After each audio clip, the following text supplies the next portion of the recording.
願主與你們同在。恭讀聖路加所載的福音。那時候，宗徒們對主說：請增加我們的信德。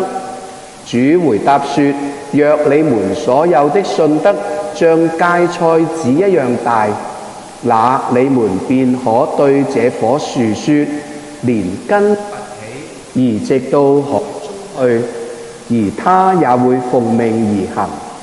你們中有僕人耕田或牧羊的，當他從田野裏回來時，難道主人會對他說：快過來，這邊吃飯吧，而不是說：開飯吧，束起腰來伺候我飲食，然後你才吃喝？僕人依照命令做妥了事，難道要主人向他道謝嗎？你們也是這樣。當你們按照命令做妥一切後，仍然要說：我們都是無用的僕人，我們不過做了應做的事。上主的話。基督，我們讚美你。請坐。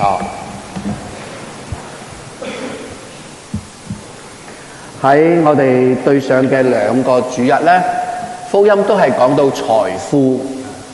首先叫我哋點樣去善用財富啦，唔好為富不仁啦。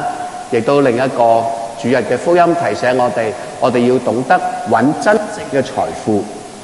我哋睇到路加嘅第17章開始咧，第16、第17章開始咧，其實就係話俾我哋聽，跟隨耶穌應該要有嘅態度啊。所以喺17章咧，16章講完財富啦，17章咧就講精神層面嘅財富。今日講嘅係對天主嘅信任，對天主嘅服從。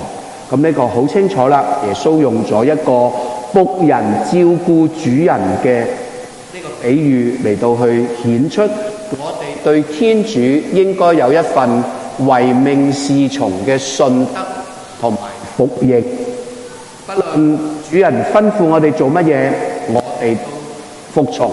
呢個係我哋信德應有嘅態度。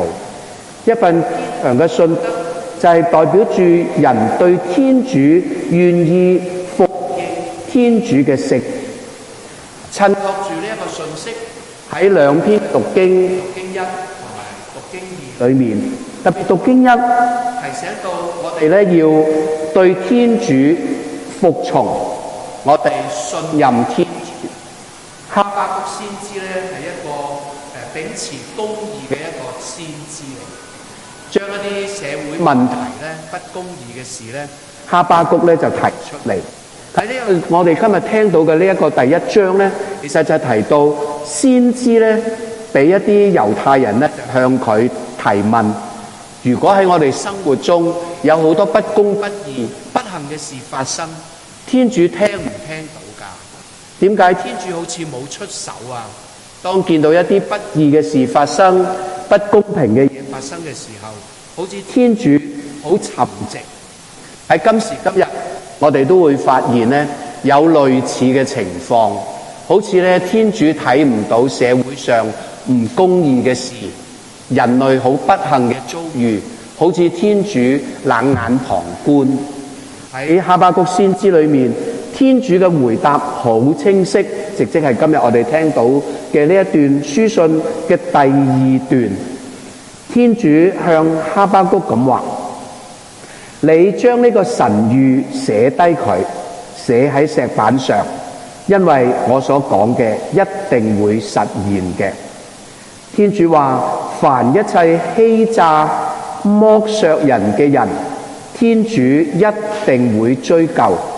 如果有時你會覺得我嘅措施太遲推出，但係仍然要有心去期待，因為對心術不正嘅人，天主一定會加以懲罰。我哋要用信德嚟到去相信上主係一個賞善罰惡嘅天主。因為天主嘅時間同我哋人嘅時間係截然不同嘅。所謂信德就係天主嘅計劃唔係按我嘅諗法，係要跟天主嘅諗法。所以就算喺生活中我哋見到不公不義嘅事，我哋見到不義嘅人好似生活好順暢喎，我哋唔好失望，我哋知道天主一定會秉公審判。喺哈巴谷先知清楚咁講，天主話我一定會計算嘅。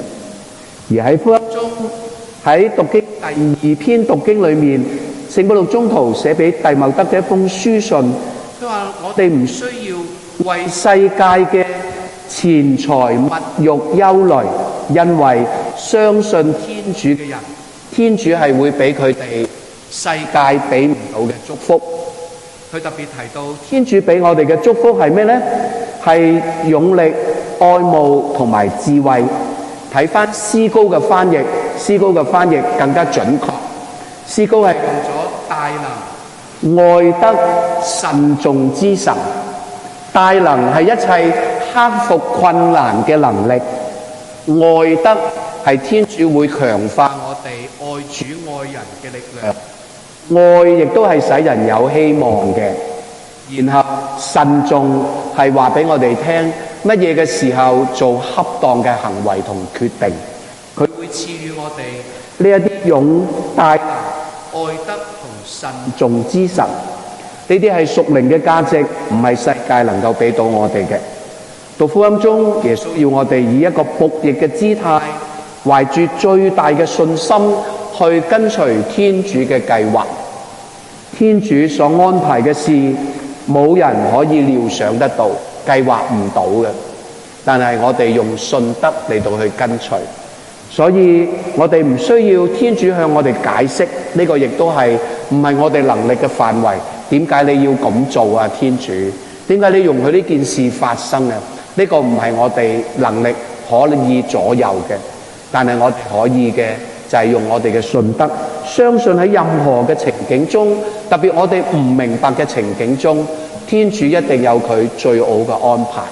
天主容許得呢件事發生，一定係有佢嘅好處嘅，為我哋人類嘅得救，為我哋人靈嘅得救。天主一定係俾我哋最好嘅安排嘅。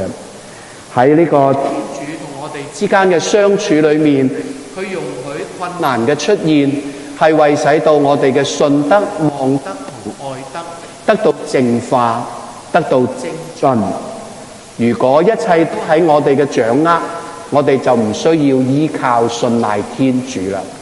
就係因為一切事我哋都唔能夠掌握，唔能夠控制，我哋先至要依靠佢，信賴佢。可能真係喺教會嘅傳教同埋生活嘅習慣裏面，長久以嚟提到天主係我哋嘅朋友，願意同我哋平等。慢慢地咧，我哋忘記咗我哋同天主應有嘅正常狀態，其實係今日路加17章耶穌所講嘅係主僕嘅關係。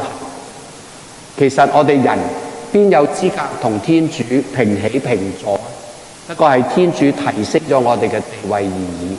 講到尾，我哋大家都係天主手中嘅創造，我哋係受造物，受造物冇可能向造物主講出我哋嘅指令嘅，我哋只能夠接受造物主嘅指令。只不過慢慢我哋忘記咗，我哋同天主之間最正常嘅關係就係受造物同埋造物主之間嘅關係。但係我哋亦都感受到上主嘅慈愛，佢對我哋嘅寬容大方，將我哋卑微嘅身份提升到同佢平等。但係喺呢個恩賜裏面，今日嘅福音提醒我哋唔好忘記我哋嘅原本態度，我哋嘅原本角色就係我哋係主嘅僕人嚟嘅，我哋係嚟自天主嘅手中嘅創造，我哋冇可能，亦都唔應該冇呢種態度去對天主嘅措施提出我哋嘅抗議，我哋只有服認，讓我哋都用呢一份帶有謙卑嘅服從嘅心嚟到去接受上主喺我哋生活上所有嘅安排。